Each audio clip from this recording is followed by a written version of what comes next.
SIR এর অতিরিক্ত কাজের চাপ, বাগদায় বিএলও শিক্ষকের আত্মহত্যার চেষ্টা।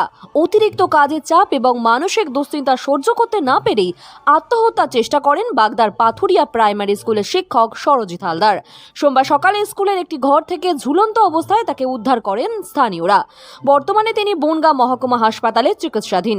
পরিবারের দাবি, এসআইআর তালিকা বেরোনোর পর থেকেই তিনি অত্যন্ত চিন্তিত ছিলেন। এছাড়া নিজের এলাকার বদলে অপরিচিত বুথে বিএলওর দায়িত্ব পাওয়ায় মানসিক চাপ আরও বেড়ে যায়। ওটা ছিল যদি একটু বলেন। আমাদের স্কুলে মাস্টারমশাই সরজিৎ হালদার ওর নাম। সে স্কুলে এসে হঠাৎই দেখি ঘরে ঢোকে, যেরকম নিত্য ঢোকে সেরকম ঢুকেছে। একটা ছেলে স্কুল সার্টিফিকেট নিতে এসে দেখে যে সরজিৎ গলায় দড়ি দিয়েছে। আমাদের গ্রামের সবাই সেটাকে দেখে তাড়াতাড়ি তাকে দড়ি কেটে নামানো হলো। সকলে মিলে নেমে তাকে যথারীতি মেসেজ, মাথায় জল টল দিয়ে অনেকটা সুস্থ হলে সঙ্গে সঙ্গে আমরা গাড়ি ডেকে তাকে আমরা হসপিটালাইজ করেছি। হসপিটালে গিয়েছে। এই পর্যন্ত আমরা খবর জানি। মোটামুটি এখনো খবর যা পেলাম তাতে অনেকটা সুস্থ আছে। প্রশাসন জানে ব্যাপারটা? প্রশাসনকে জানানো হয়েছে। আচ্ছা, প্রশাসন আসেনি এখনো আসেনি প্রশাসন। কি নাম আপনার? আমার নাম মুকুল মণ্ডল। পাথুরিয়া বাড়ি? পাথুরিয়াই বাড়ি, স্কুলের পাশেই বাড়ি আমার। ঘটনা করেছে, আমার একটা 4 সার্টিফিকেট লাগবে। আমি স্কুলে যাওয়ার জন্য একটা 4 সার্টিফিকেট নেবো বলে আমি প্রথমত অফিস মাস্টার কাছে ফোন করলাম। ফোন করার পরে আমি অফিস বললো কি ঠিক আছে তুই স্কুলে যা, আমি আসছি। তাকে আমি ছেলেকে পাঠিয়ে দিলাম। ছেলে বললো বা মাস্টারমশাই এসছে একটা, তারপর বাড়ি চলে গেল। বাড়ি থেকে আমি ঘুরে আসলাম, দেখি যে ওনার ফোনে রিং বাজছে।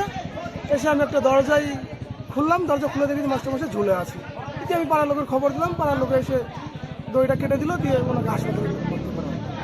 কি নাম আপনার? আমার নাম প্রদীপ ঘোষ। আপনার ছেলে স্কুলে পড়ে? হ্যাঁ, আমার ছেলে স্কুলে পড়ে। ওনার স্ত্রী এসে কি বলছিলেন?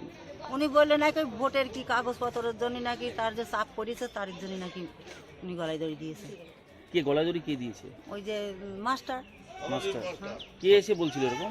ওই সব ওনার বউ এসে আমাকে এসে যখন পড়লো তখনই সব বললো। আমরা তো গলায় দড়ি দেওয়া দেখিনি। এবার যখন পেটে লাভিয়েছে তখন আমরা দেখেছি। এই যে স্কুলে এসে মাস্টারমশাইয়ের আত্মহত্যার চেষ্টা, এই বিষয়ে কি বলবেন আপনি? এ বিষয়ে তো এ পর্যন্ত 147 জন আত্মহত্যার পথ বেছে নিয়েছে, এখনো পর্যন্ত ফাইনাল লিস্ট বেরায়নি। এটা সম্পূর্ণ নির্বাচন কমিশনারের ভুল গাফিলতি। তার জন্য তরতাজা প্রাণ মানুষ চাপ সহ্য করতে না পেরে আত্মহত্যা করছে। ওর মধ্যে কিছুদিন ধরেই একটা ঘুরছিল যে ভোট যদি কাটা যায়, হ্যান ত্যান বিভিন্ন রকম মানসিক দুশ্চিন্তায় ছিল। আর তারপরে ওর প্রথম থেকে প্রবলেম ছিল, কেন ওর বুথ ছিল আলাদা। এই মাস্টারমশাই অন্য বুথে বাড়ি ছিল আর দিয়েছে 30 নম্বর বুথে। হ্যাঁ, তার জন্য প্রথম থেকে ও একটা সংকোচের মধ্যে ছিল। আর এটা খুব বাজে প্যাথেটিক ব্যাপার। তার একটা ছোট সন্তান আছে, তার স্ত্রী সেখানে হাউমাউ করে কান্নাকাটি করছে, বলছে আমার এসআইআর চাপে আমার স্বামী যে গলা জড়িয়ে নিল। এটা সম্পূর্ণ কান্না করতে করতে ওরা হসপিটালের দিকে গেছে।